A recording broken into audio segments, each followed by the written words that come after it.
de Tiago, capítulo 1, versos 5 a 8, diz assim: mas se alguém tem falta de sabedoria, peça a Deus, e Ele a dará, porque é generoso e dá com bondade a todos.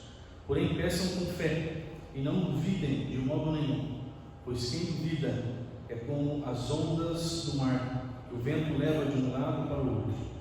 Quem é assim, não pense que vai receber alguma coisa do Senhor, pois não tem firmeza e nunca sabe o que deve fazer. Verso 8, na atualizada, diz: homem de ânimo dobre, inconstante em todos os seus caminhos.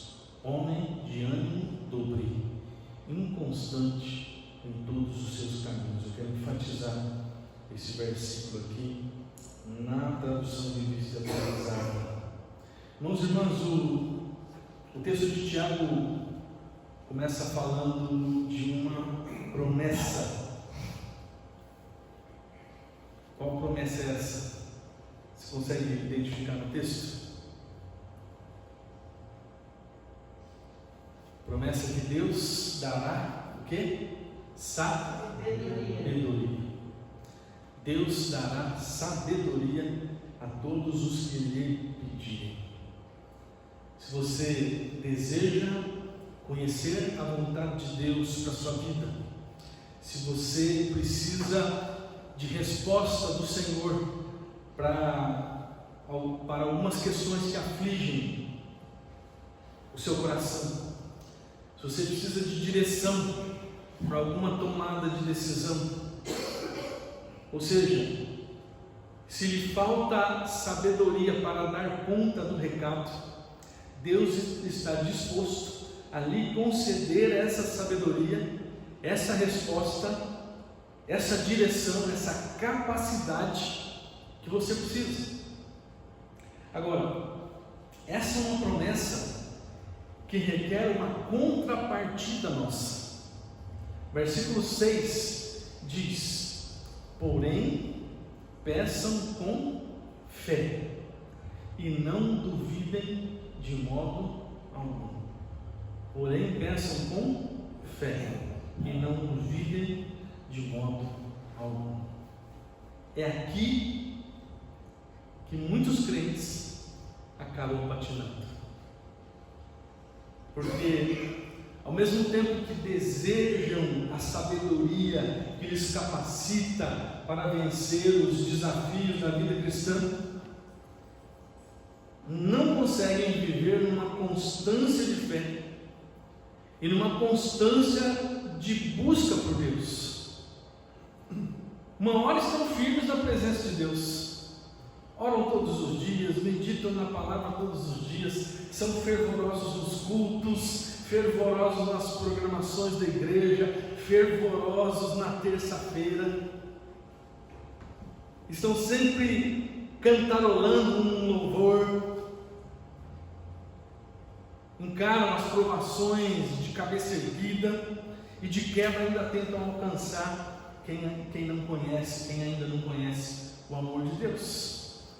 Outra hora, a Bíblia e a oração deixam de ser prioridade. Então, numa hora estão ali firmes, outra hora a Bíblia deixa de ser prioridade, a oração deixa de ser prioridade, vão no culto de vez em quando e de quebra começam a reclamar que não sentem mais a presença de Deus e que Deus não responde mais às suas orações. Não sei se você percebeu, mas essa é a definição do crente inconstante. Crente inconstante. Ele vive numa montanha russa espiritual. Você já andou de montanha russa? Todo mundo já teve essa experiência maravilhosa? Meu Deus do céu. Num momento, você está lá em cima, está subindo, está gostoso, né? Você começa a ver as luzes da cidade, as luzes do parque. Geralmente está instalado num parque de diversões, né? de repente, é ladeira abaixo, não é? Tem muito crente que vive uma montanha russa espiritual. De repente ele está no ápice da sua fé, no ápice da sua confiança, no ápice da sua caminhada com Deus, mas num outro momento ele está no fundo do poço. E o pior é que muitos crentes, quando estão no fundo do poço, culpam a Deus pela frieza espiritual que eles estão vivendo, culpam a Deus pelos seus insucessos. Mas será que Deus é realmente o culpado, gente? Será que Deus é realmente o culpado de tudo isso? Não. O texto de Tiago é claro. Versículo 6: peça, porém, com fé, em nada duvidando, pois o que duvida é semelhante à onda do mar, impelida e agitada pelo vento. Olha o 7, que pesado. Não suponha esse homem que alcançará do Senhor alguma coisa. Homem de ânimo dobre, inconstante em todos os seus caminhos. Como é que funcionam as ondas do mar? Elas se formam por causa do vento que movimenta as águas do mar. É claro que existem vários fenômenos ali acontecendo, mas o principal deles é o vento. Dependendo da direção do vento, uma onda quebra na praia de um jeito e daqui a pouco ela já quebra na praia de outro jeito, porque o vento mudou de direção.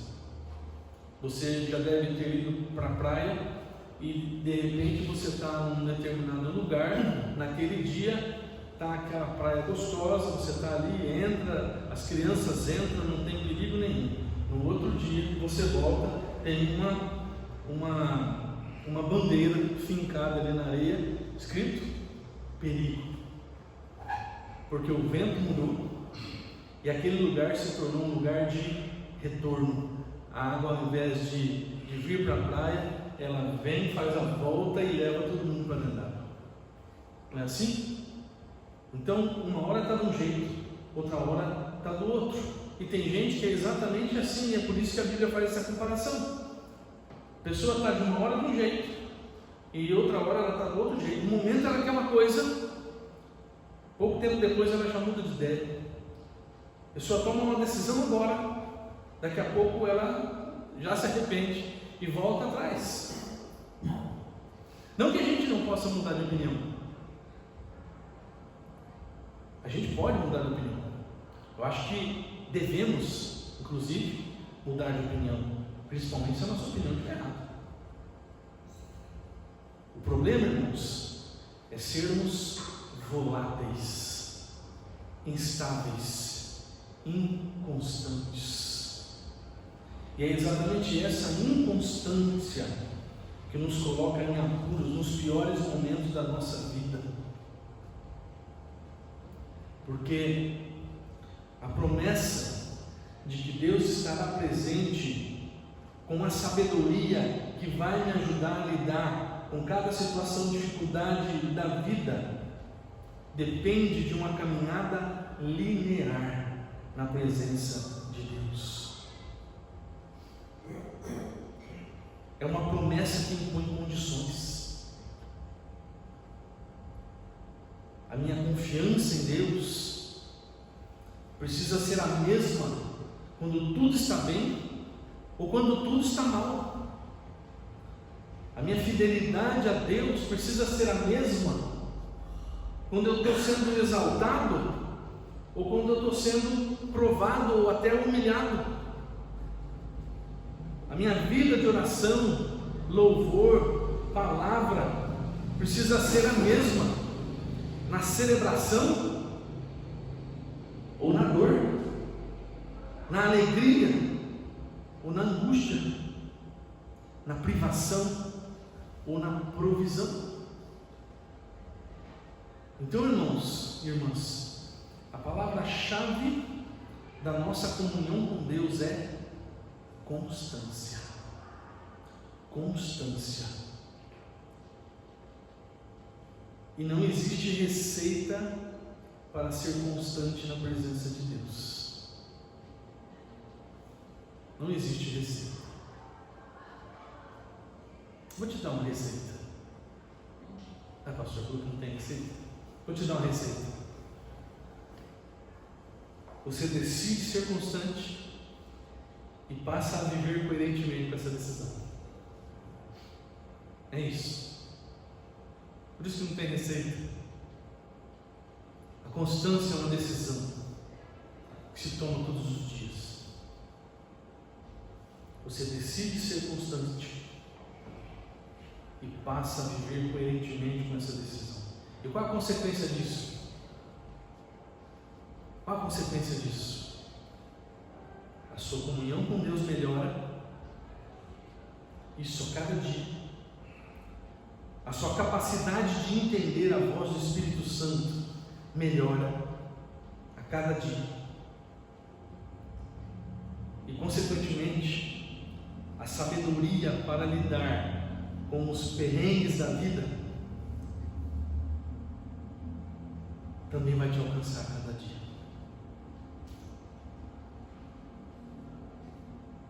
A gente começou falando de sabedoria, terminou falando de constância.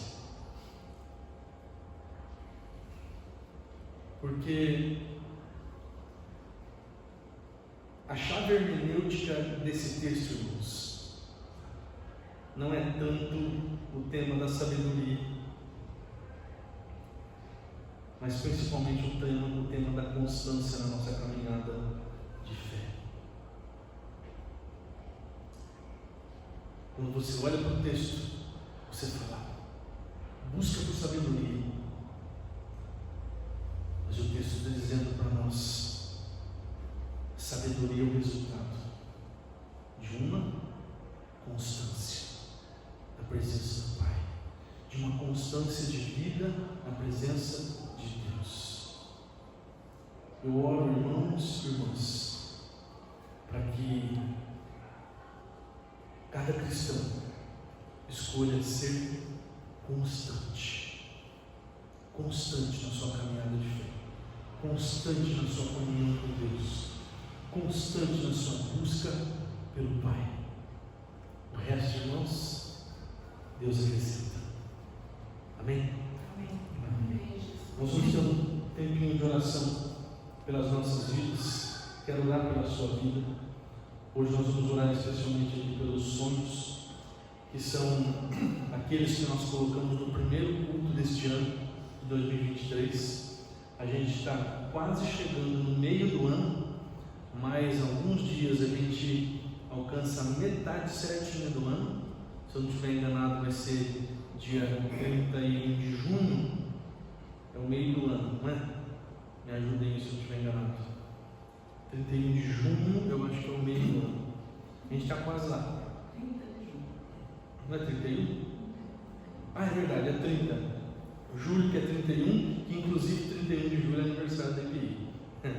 Eu esqueci.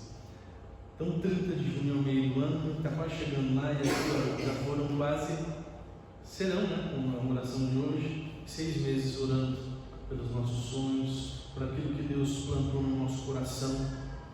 E se você já recebeu aquilo que você colocou aqui, que o teu coração possa ser constante na presença do Pai, em ações de graça, porque a palavra de Deus diz que se nós temos necessidade, as nossas necessidades precisam ser colocadas diante de Deus através das nossas orações, acompanhadas de ações de graça. Filipenses diz isso para nós.